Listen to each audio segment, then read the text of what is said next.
Let's move on to the resting potential. Then we can move on to the you can say action potential, depolarization, polarized state, all these terms. So coming in context to the nerve fiber, now what is the resting potential of the nerve fiber? So actually outside, this is the outside of the nerve fiber and this is the inside of the nerve fiber. If you see the outside is called as the extracellular fluid, ECF, and this is the intercellular fluid, which is the inside. The outside is positively charged, as you can see. The inside is negatively charged. This is the differential concentration of ions on the two sides of the membrane, because the sodium and the chloride ions are on the outside and they are dominating on the outside. It means that because of their presence on the outside is positively charged with respect to the inside. Inside, what is present? First of all, there are potassium ions, and there are also present certain, you can say, anions, large anions also, which are present in the towards inside. So high concentration of sodium and chloride ions in ECF. You can say, and in the intercellular fluid there is high concentration of potassium ions and the large organic anions. We write them like this, A negative. Okay, so this differential concentration of ions on the two sides of you can say of the nerve membrane, this is called as the membrane potential, or we also call it resting potential. Okay, and this is always around minus 70 millivolts. So otherwise the nerve fiber remains in this position with the potential difference across the two sides, which comes out to be minus 70 millivolts. Such a nerve fiber membrane is called as the polarized membrane. We call such a membrane as the polarized membrane with this potential difference and the outside positively charged with respect to the inside. And the resting potential depends upon the physicochemical equilibrium condition. This is a condition which is called as the Donen equilibrium. Okay, now what is depolarization? Now the depolarization depends on the stimulus. Now when the stimulus of any type which may, you can say, reach the nerve fiber at one point, you can say the permeability, at once the permeability of the ions on the two sides of the membrane or the nerve fiber at once change. Okay, so as soon as the, you can say, stimulus arises, at once the you can say at once the permeability of membrane of nerve fiber has changed, as I was saying. Now what happens? Sodium ions move inside and the potassium ions are going to move outside. As sodium ions are moving inside, you can say the inside will become positively charged with respect to the outside. Okay, let's move further here.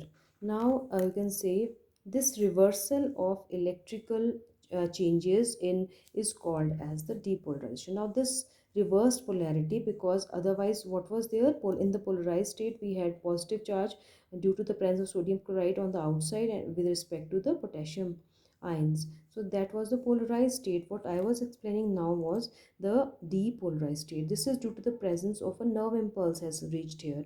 Okay, and the at once the polarity has changed. Outside has become negatively charged, inside has become positively charged.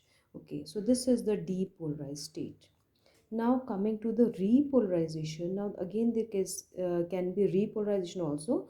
Now potassium ions with positive charge start flowing out. Now we know that the potassium ions were inside, na? So and the movement of the potassium ions from inside to the outside is faster than the sodium ions diffusing in.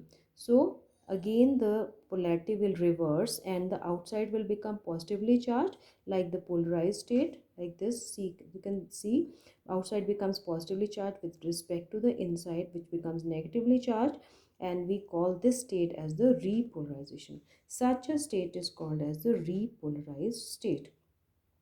Now there is a metabolic pump. Now this whole thing is happening due to the presence of a metabolic pump. Now what is this pump? This the movement, or you can say of the, you can say, rushing back of positive ions out and the negative ions inside. You can say this is dependent, or this is called as the resting stage. and you can say this restores, actually this restores the resting stage. This mechanism is called as the sodium potassium exchange bond. So, and I have told you, I'll tell you later also that how these sodium and potassium ions are moving. There are gates present actually. This exports the potassium outside and the cell, and the potassium you can say moves back inside. So again we get the same polarity. Now comes the action potential. Now what is the action potential?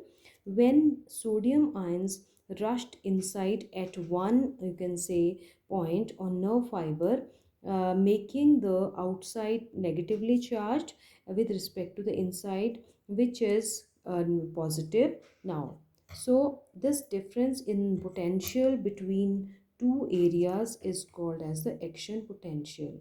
So what I said, sodium ions rushed inside, and the potassium ions, they are still inside only. So the inside has become positively charged with respect to the outside. So this is called as this difference in the potential between two areas, that is the extracellular fluid and the intercellular fluid, is called as the action potential.